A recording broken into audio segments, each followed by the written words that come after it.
ক্ষেত্রে কিছু কিছু ক্ষেত্রে কানের ময়লা অনেক বেশি শক্ত থাকে, একদম ভেতরে ময়লা অনেক দিন ধরে থাকলে কারো ক্ষেত্রে কানের ভেতরের জায়গাটা অনেক বেশি বড় হয়ে যায়।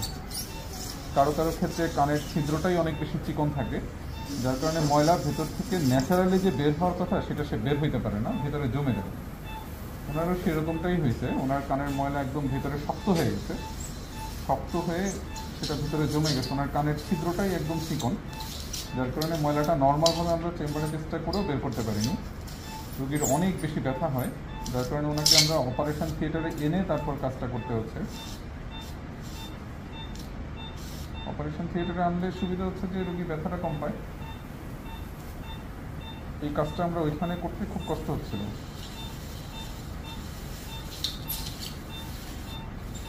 সাধারণত যাদের কানে অনেক বেশি ময়লা জমে তাদের উচিত হচ্ছে কানে রেগুলার একটু একটু করে অলিভ অয়েল তেল দেওয়া। 2-4 ফোঁটা করে অলিভ অয়েল তেল দিলে ময়লাগুলো আসলে একটু শক্ত হতে পারে, কম নরম থাকে। নরম ময়লা পরিষ্কার করতে সুবিধা, শক্ত ময়লা হলে তখন পরিষ্কার করতে খুব কষ্ট হয়।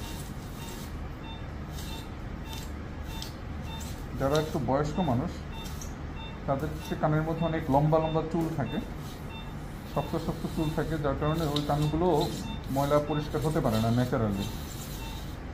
তাদের এরকম মাঝে মাঝে ময়লা পরিষ্কার করার প্রয়োজন হয়। এই অবস্থাতে সাধারণত রোগীরা কানে একটু কম শুনতে পায়।